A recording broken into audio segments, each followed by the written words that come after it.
Have a vision. Think big. Ignore the naysayers. Work your ass off and give back and change the world. Because if not us, who? If not now, when?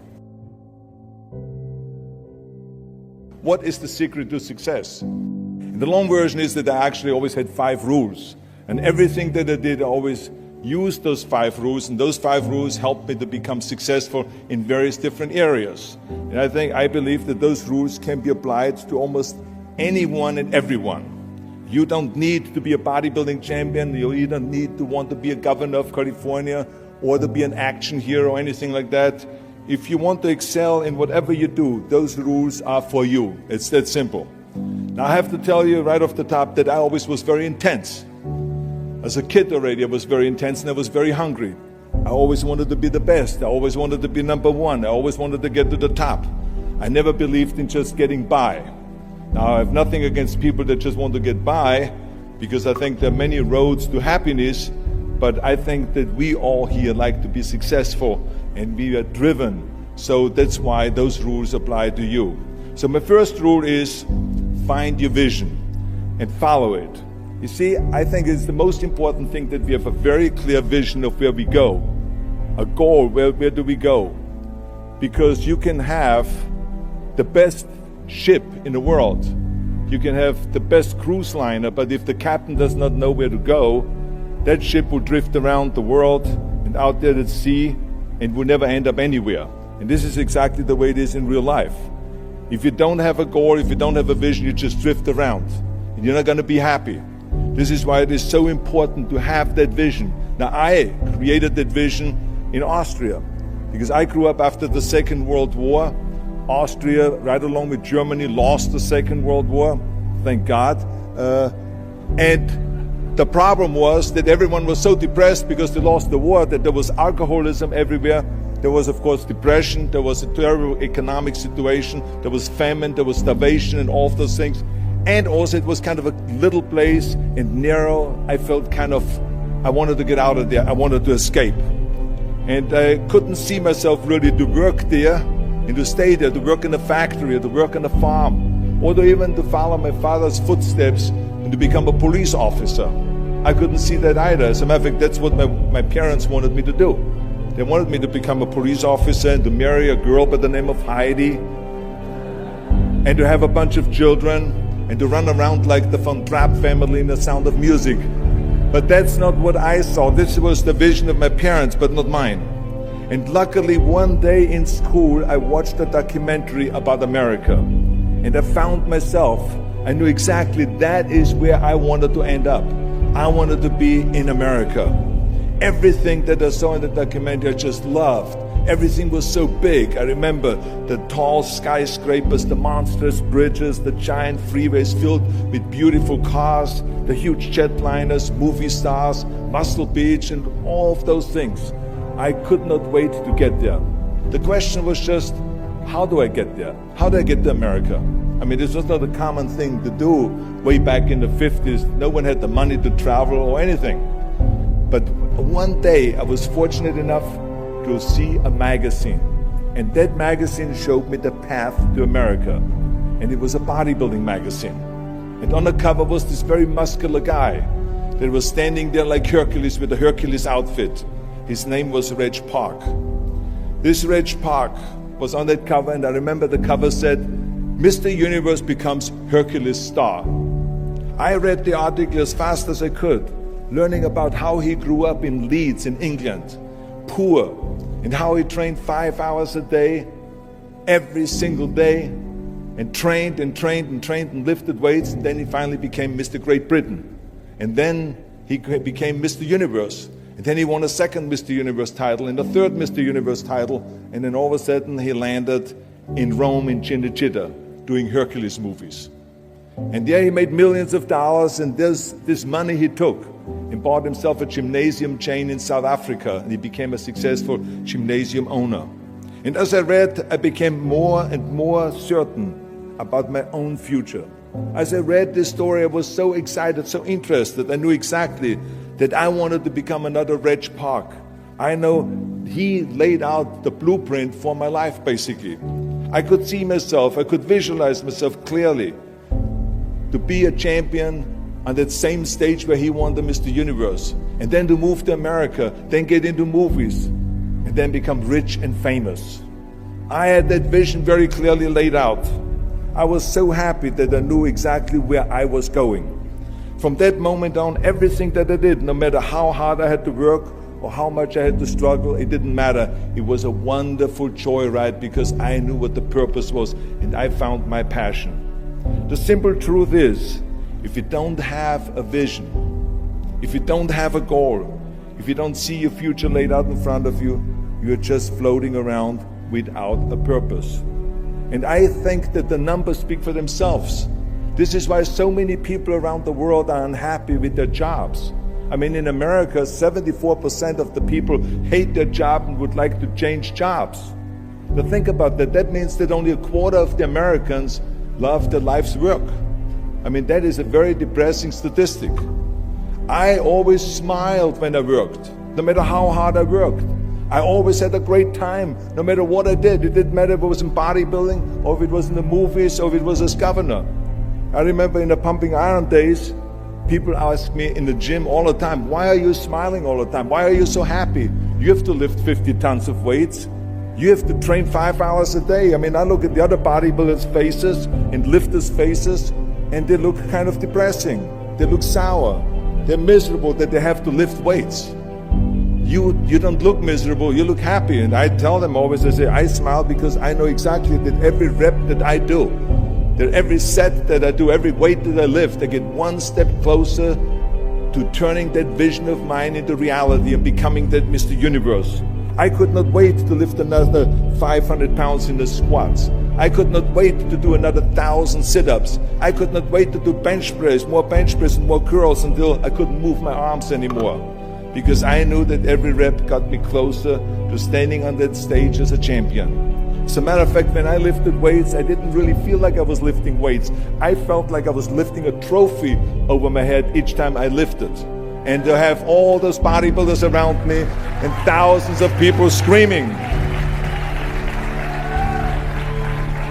And I tell you that this vision didn't just help me in bodybuilding, it helped me with everything, like I said.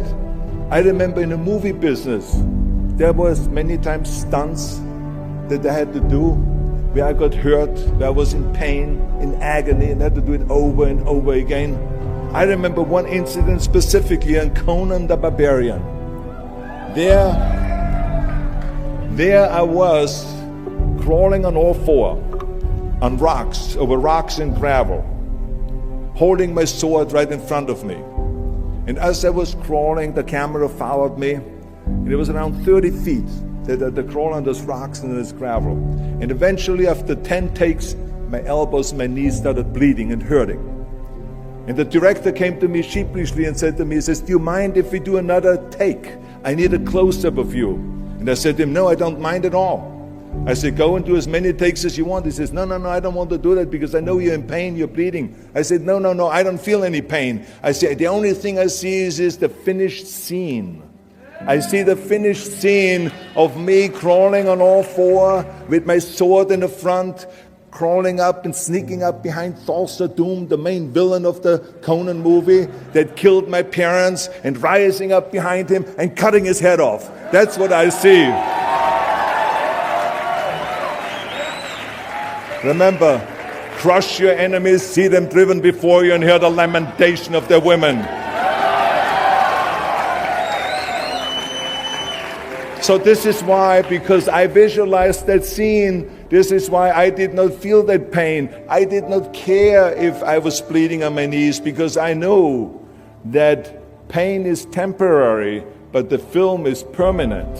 And I explained that to the director, so this is why I try to tell you, always discover your vision, and the rest will follow. Now my second rule is never ever think small. If you're going to accomplish anything, you have to think big. You have to go and shoot for the stars. The biggest challenge most people have is because they think small. And the reason why people think small and why they choose small little goals is because they're afraid to fail. They know that if you shoot for a big goal, then the chances of failing are very high. And they're afraid of failing. It's one of the most common things why people are frozen and why they can't make a move in life, because they're scared of failing. I say to myself, hey, I'm not worried about failing because that's part of life. You're not going to go and win everything. And how far can you fall? Look at this. This is the ground. That's as far as I can fall. And you know something? That the only time you really consider the failure is if you fall and you don't get up. But if you get up, you never consider the failure. So I never considered myself a failure. I always considered myself a winner, even though I fell every so often. But I always got up and I always moved forward. This is the important thing. I never had any patience, of course, for thinking small, because in German we have a saying, wenn schon, denn schon. And that means that if you do something, then go all out and do it well.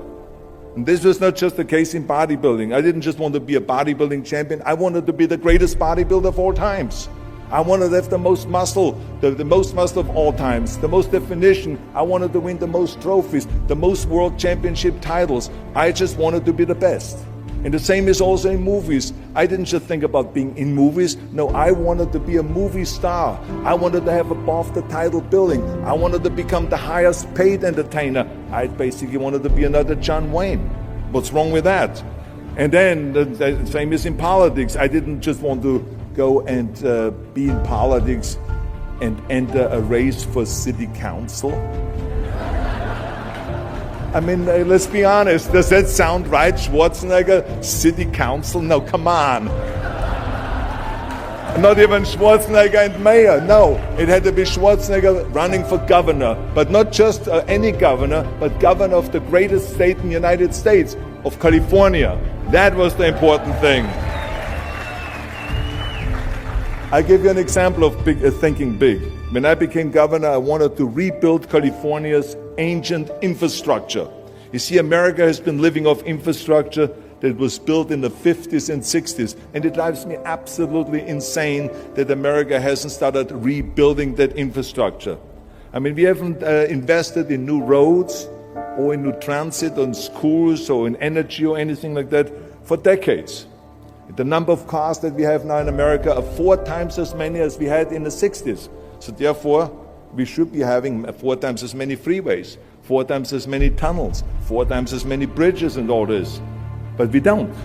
So this is why I wanted to get our act together and do the upgrading, least in California.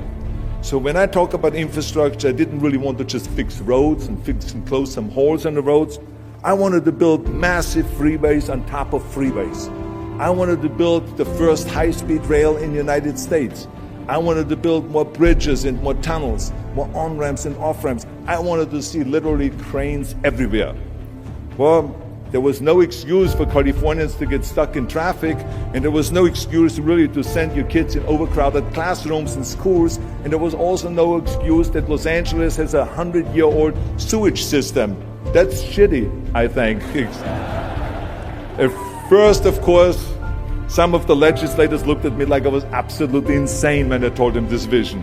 They were willing to spend maybe $5 billion, which of course is petty cash in compared to what my vision was. But so some politicians, of course, had a hard time to see the big picture because they didn't really ever travel outside California. So they haven't really seen big infrastructure. They haven't really seen big infrastructure all over the United States, or maybe in Asia, in China, or in Korea, or in Brazil, or in European countries, or here in Australia maybe. So they haven't seen that. And then, of course, there are other politicians that simply don't have a vision of the future past the next election, which is a common problem politicians have all over the world. So it was my job as governor to motivate them and to take them and to see the traffic jams in Los Angeles and to see the overcrowded classrooms and to see all the problems that we have. And I kept pushing and pushing, and I pumped them up enough that eventually they saw the big picture. And eventually Democrats and Republicans came together, and we invested $60 billion to rebuild California's infrastructure, the biggest investment of our state in 50 years. So that's what we did because we had a big vision and everyone bought in on this big vision. So remember, never think small, think big. My third rule is ignore the naysayers. I think it is natural that when you have a big vision and big dreams and you have big goals, that people are going to say around you, I don't think it can be done. I think it's impossible. Or no. I tell you, I heard this all the time, but I want to tell you, don't ever let them stop you from dreaming and from shooting for the big goal. Because eliminate just simply those words, no, impossible, and it can't be done. I mean, in each one of my careers, when someone said it's impossible, I heard it's possible. When someone said it can't be done, I heard it can be done. And when someone said no, then I heard loud and clear, yes. So this is what I believed in. I am a big believer of what Nelson Mandela said. He said it always seems to be impossible and still someone does it. And that's exactly what it is. And I wanted to be that one that does it. I wanted to break the new records and I wanted to do something that no one else has ever done. So I think that's what you need to do. Don't ever be worried about that someone hasn't done it. Just think about how many times my career would have stopped. My career would have ended if I would have listened to the naysayers. I mean, it started right away when I was 15 years old and I became a bodybuilder. Right after that, when I said, I want to be a world champion in bodybuilding, I want to be Mr. Universe. They immediately said, are you crazy? You're in Austria. In Austria, you can become a ski champion or a bicycle champion or something like that, but bodybuilding is an American sport. Forget about it. That's nuts. Then when I wanted to move to America, they said again, it's impossible. You will never be able to do that. You have no money. You're all by yourself. And then when I wanted to go into show business, after I won 13 world championship titles in bodybuilding, I said, I want to be like Reg Park. I want to be a Hercules. I want to get into movies. Well, I tell you, when I met those agents and managers and studio executives, their reaction was, oh, Arnold, that is so funny. You want to be what, a leading man? Oh, come on. I mean, look, first of all, let's start with your body. Look at your body. I mean, you're overdeveloped. You're gigantic. You're like a monster. Are you kidding me? Do you know what the new thing, the new trend is? It's little guys like Dustin Hoffman, Al Pacino, Woody Allen. Those are the new sex symbols. Don't you get it? And then your accent, oh, it gives me the chills just listening to your German bullshit. Come on now. I mean, oh God, I mean, it's like, it's scary when you talk. It's unbelievable. I mean, have you ever, Arnold, I mean, be serious, have you ever seen an international movie star with a German accent? It doesn't happen. Forget about that. And then your name, what is it, Schwarzen, Schnitzel or something like that? Yeah, I can see that name already up there on the billboard. Yes, and people are going to storm the theater and the movie houses because Schwarzenegger is starring in the movie. Oh yeah, I can see that already. So that's what they said. They said to me, it says, look, forget about it. You're a nice guy. I mean, you're a bodybuilding champion. Why don't you open a gymnasium or a health food store or something like that? We can help you with that. And then we get you on the side some little parts, like maybe playing a bouncer. I mean, with your body, perfect. Or maybe a wrestler. I have a good idea with your accent, a Nazi officer. Now that's really great for you. I call my buddies over at Hogan's Heroes. I mean, they would probably use someone like you. So that's what they said. Imagine that. Everywhere I turned, they said, no, it won't happen, it's not going to happen, and forget about it. Luckily, I did not listen. I did not listen because I knew if I worked hard enough and if I worked as hard as I did in bodybuilding, 5-6 hours a day, that I will make it, that I could prove them wrong. And I started working very hard. I started taking acting classes, English classes, speech classes, dialogue classes, even accent removal classes. I ran around all day saying lines like, a fine wine grows on a vine. Because you see, we Austrians and Germans have a difficult time with the V and with the W and with the F. We get it all mixed up. So it was a fine wine grows on a vine. Or the sink is made out of zinc.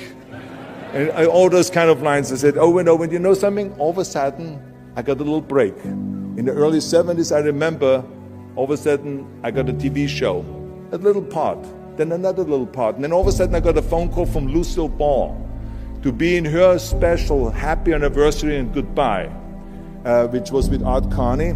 I had this 6-minute scene as an Italian masseur. Now, most people don't know the difference between an Italian accent and the German accent, so I got away with my German accent. But I played this Italian masseur, and I was so delighted. And then right after that, I got a guest starring role in Streets of San Francisco with Michael Douglas and Carl Malden, and then Pumping On and Stay Hungry. And then, of course, I landed the big role as Conan the Barbarian. So finally, I got the big break. And you know what was so interesting about it was that as soon as we were finished with the Conan movie, we were out there on a promotion tour, and the director said at the press conference, the director is John Milius, he said, if we wouldn't have had Schwarzenegger with those muscles, we would have had to build one. Now think about that. Before it was this huge obstacle to have this body, and all of a sudden the director says, if we wouldn't have had Schwarzenegger with his body, we would have had to build one. Now what a turnaround. And then when I did Terminator, James Cameron said, which was really great, he said the "I'll be back" line became one of the most famous movie lines in history because of Arnold's crazy accent, because he sounded like a machine when he talks. So as you see, everything that the naysayers said was a liability became an asset.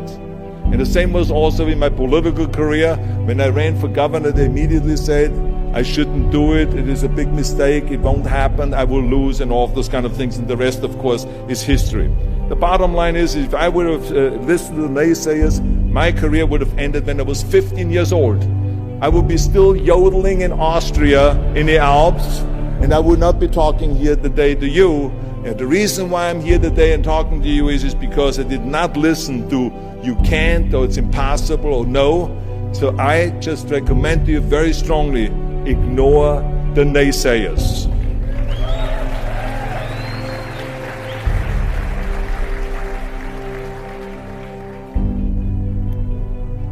My fourth rule is work your ass off. Nobody ever stumbled upon success by accident, except maybe the guy who found gold in California. But don't ever think that you can be that guy. I mean, you never want to fail because you didn't work hard enough. I always believed no stone unturned. Work your butt off. That's what I always believed. No matter what you do, work. I remember Muhammad Ali, one of my great heroes, had a great line in the 70s when he was asked, how many sit-ups do you do? He said, I don't know, because I start counting only when it starts burning. When it starts burning, that's when it starts counting. You see, that's what makes you a champion. It doesn't matter in what area you're in. No pain, no gain. The bottom line is, one of my rules, which is work your butt off. If you don't apply that rule, all the other rules won't mean anything. I mean, it drives me absolutely nuts when people say, I don't have time to work out. Haven't you heard that many times? I don't have time to work out, or I have worked so hard all day, I'm tired, I cannot work out anymore, or I cannot read another book, or I cannot improve myself, or I don't have time, or I work so hard that I cannot really improve my business, or I cannot grow as a person, or any of those things. What the hell are we talking about here? I mean, the day is 24 hours, you sleep 6 hours, so you have 18 hours left. I mean, I know there's some of you out there that say, well, wait a minute, I sleep actually 8 hours, but that's just sleep faster, okay? You didn't, I mean, let's not get bogged down with this stuff here. Listen, when I came to the United States, I remember that I trained 5 hours a day, every day, and I was managing a construction business, and I was a bricklayer, and I went to college also, and I took acting classes from 8 o'clock at night to 12 o'clock midnight. All of that in one day. Every day I did that. I did not worry about it. I knew that I had 24 hours and I didn't want to waste one single hour. Because I believe of what Ted Turner said, who is one of the great entrepreneurs who started CNN and so on. He said, early to bed, early to rise. Work like hell and advertise. So that's what I believe. Just remember, you can't climb that ladder of success with your hands in your pockets. You must work your ass off. It's that simple. And my fifth and last rule is, don't just take. Give something back. Leave your mark on the world. I believe that we all have an obligation to do something for our community, something for our state, something for our country. We must serve a cause that is greater than ourselves, because we all know that in the end we will be judged not by how much we made, but by how much we give. Ever since America greeted me with open arms, I've had this sense of responsibility, and I felt obligated to give something back to America. Because I know that everything that I have accomplished is because of America. If it's my bodybuilding career, if it is my show business career, my political career, the money that I've made, my great family that I have, all of this is because of America. But I have to recognize the fact that America did not become the land of opportunity in this great country by itself. No, in history, people worked tirelessly in America. People fought and people died to make it the land of freedom and opportunity and the land of liberty.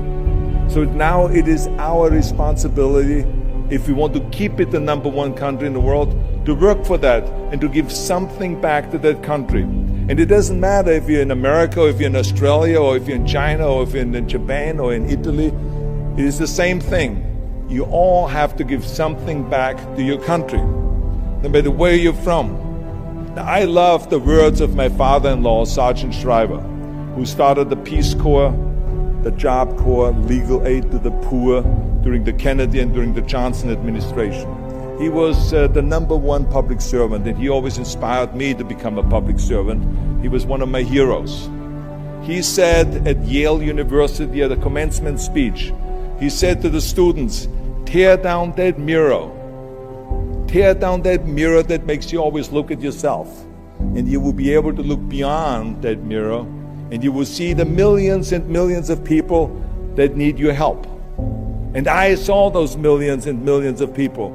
And this is why I tried to take every opportunity that I could to give something back. I started training Special Olympians, people that were intellectually handicapped, to help them with weightlifting and powerlifting. I became the international powerlifting coach and the torchbearer for Special Olympics. Then later on, I joined the Simon Wiesenthal Center to fight prejudice, so we don't have the things happening again as we had during the Second World War, during the Nazi Reich. And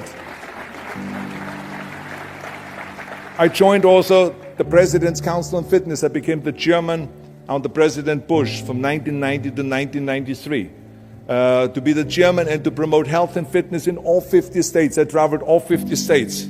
I started after-school programs for the most vulnerable children, for inner-city children, to make them be able to say no to drugs, no to gangs, and no to violence, and to say yes to education and yes to life.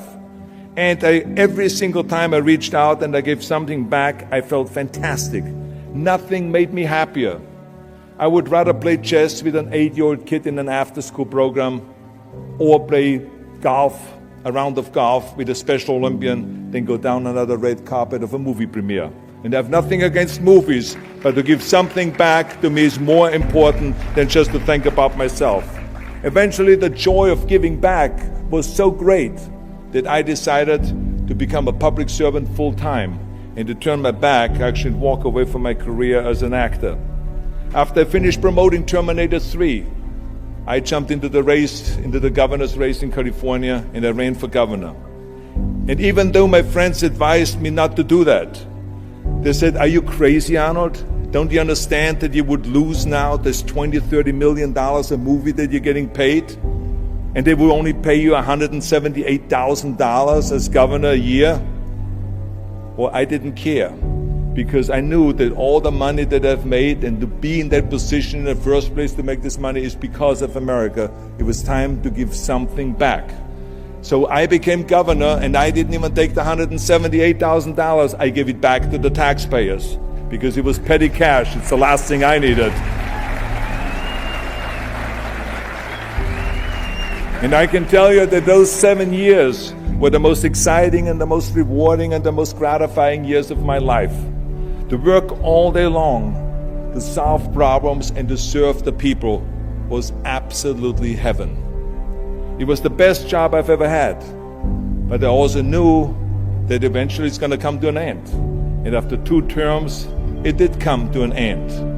But when it came to an end, the one thing that didn't come to an end and was not finished was my desire to be a public servant and to serve the people.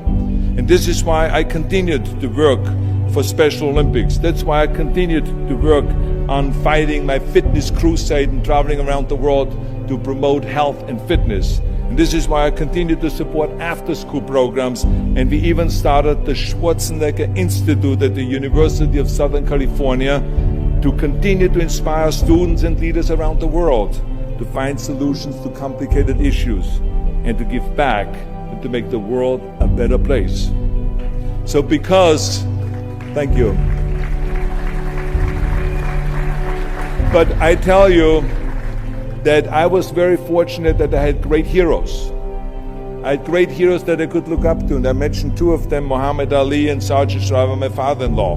But there's other great heroes like Gorbachev, Reagan, Mandela, great leaders like Mother Teresa, Chancellor Kohl, and Churchill, and the list goes on and on. I mean, those people had such an impact on the world. Single-handedly, they've changed the world. I mean, if you think about just Gorbachev, I mean, this man, every time I meet him, I'm in awe. I mean, he grew up under communism and he rose from the bottom of the ranks straight up to the top.